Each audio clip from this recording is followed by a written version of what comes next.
They're too wild, even for the zoo, my sister-in-law, Amanda, smirked, adjusting her designer sunglasses while delivering the news that my children weren't welcome on the annual family zoo trip. We want this to be a peaceful, educational experience for the well-behaved children. Let me start by explaining why this particular exclusion cuts so deep. I'm Emma, mother of 7-year-old twins Oliver and Sophie. For the past 5 years, since marrying into the Wilson family, I've watched my sister-in-law Amanda orchestrate one family event after another, each time finding new ways to exclude my children while making sure her perfect kids were always front and center. I stood in Amanda's immaculate kitchen, still clutching the permission slips I'd just picked up from the twins' school for the zoo trip. My children had been counting down the days, making lists of all the animals they wanted to see. Sophie had even been practicing her drawing skills to create a zoo journal. The twins have been looking forward to this for months, I said, keeping my voice steady despite the anger bubbling inside me. They've never caused any problems on family outings. Amanda rolled her eyes, the gesture so familiar it made my teeth clench. Oh please, have you forgotten the disaster at the aquarium last year? You mean when your Aiden pushed that little girl into the touch pool and my Sophie helped her up? She waved her hand dismissively. That's not how I remember it. Besides, this is different.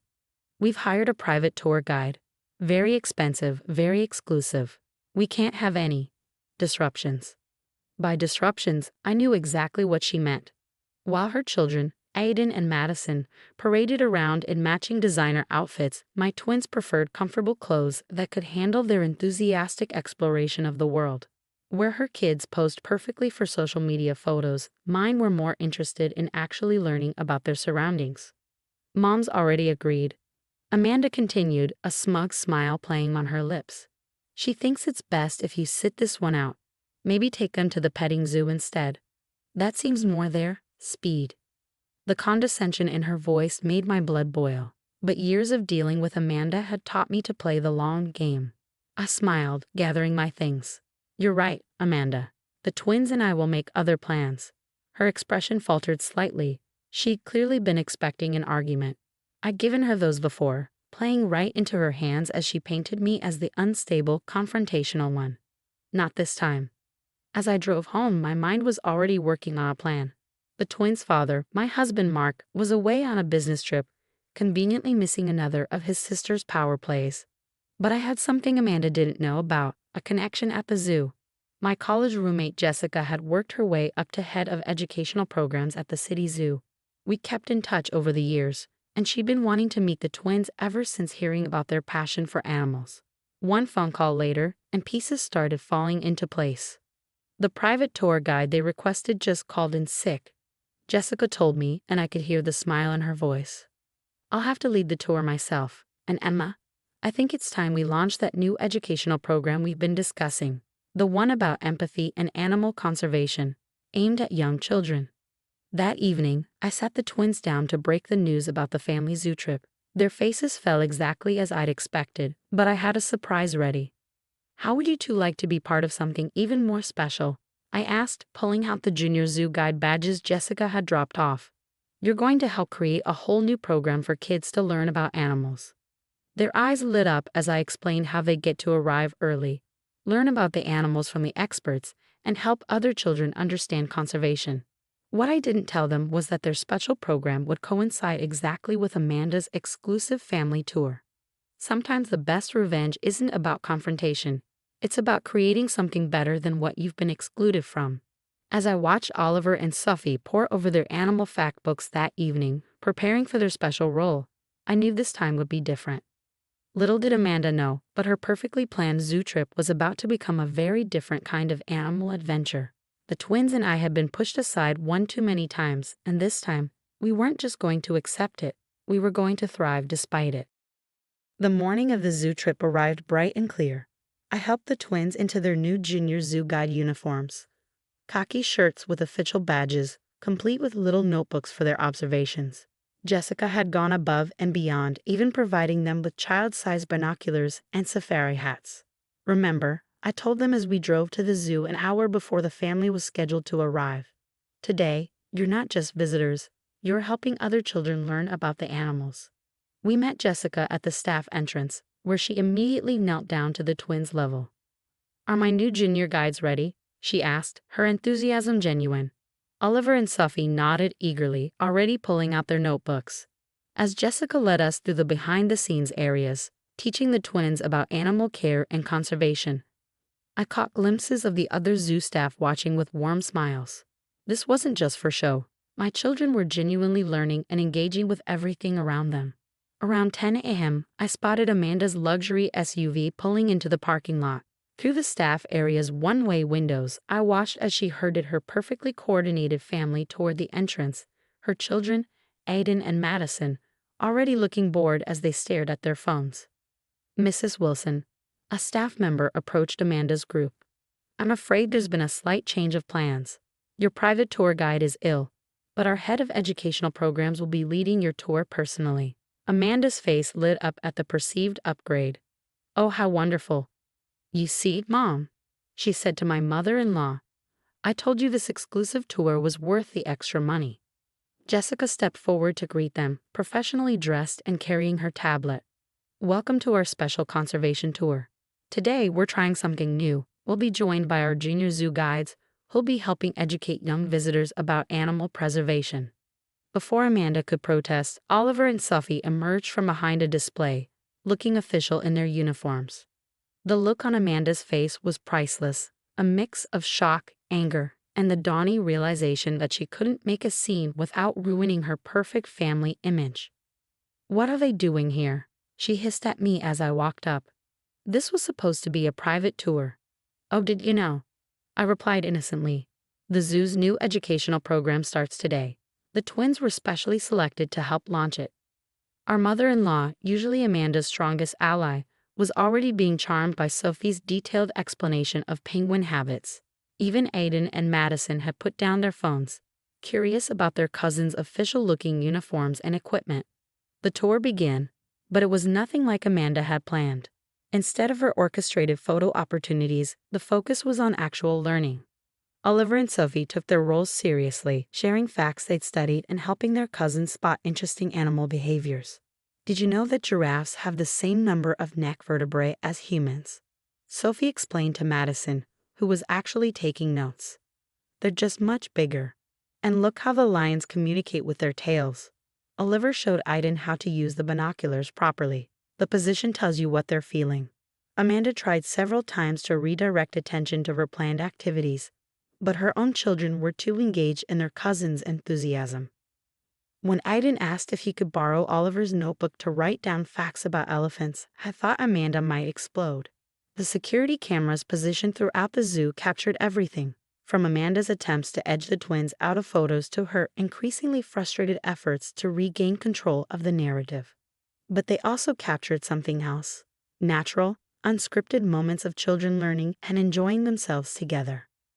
Your children, my mother-in-law said during a break, watching as all 4 kids clustered around a zookeeper giving an impromptu lesson about reptiles. They really know their stuff. I had no idea they were so knowledgeable. They love animals, I replied simply. They just needed a chance to show it. The turning point came at the primate exhibit.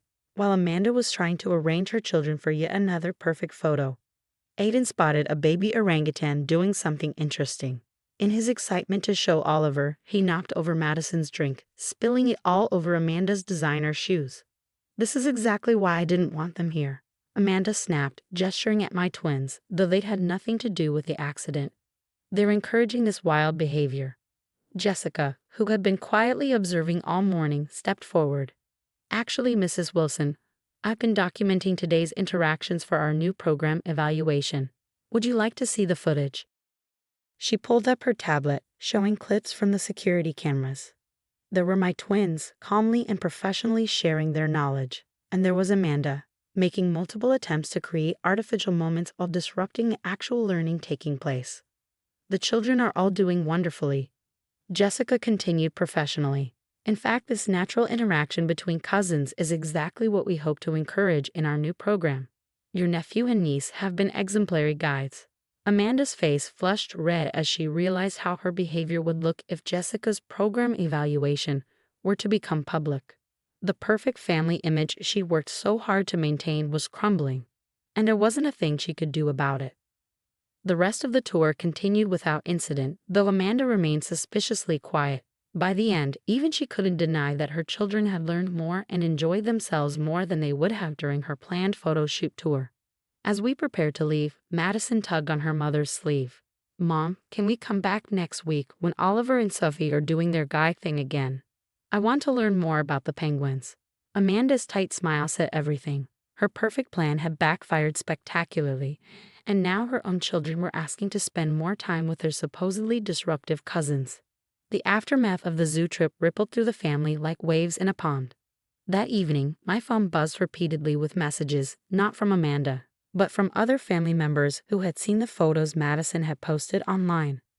Not the staged portraits Amanda had planned, but candid shots of all four children engaged in learning, the twins in their official uniforms proudly sharing their knowledge.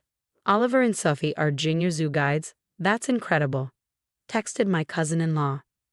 "My kids would love that program." Even Mark, calling from his business trip, was amazed by the videos Madison had shared in the family group chat. "Honey, the twins look so professional. Why didn't Amanda tell me about this program?" "Oh, you know how last minute these things can be," I replied innocently, letting him draw his own conclusions. The real shock came 3 days later during our weekly family dinner. Amanda arrived last, unusually subdued.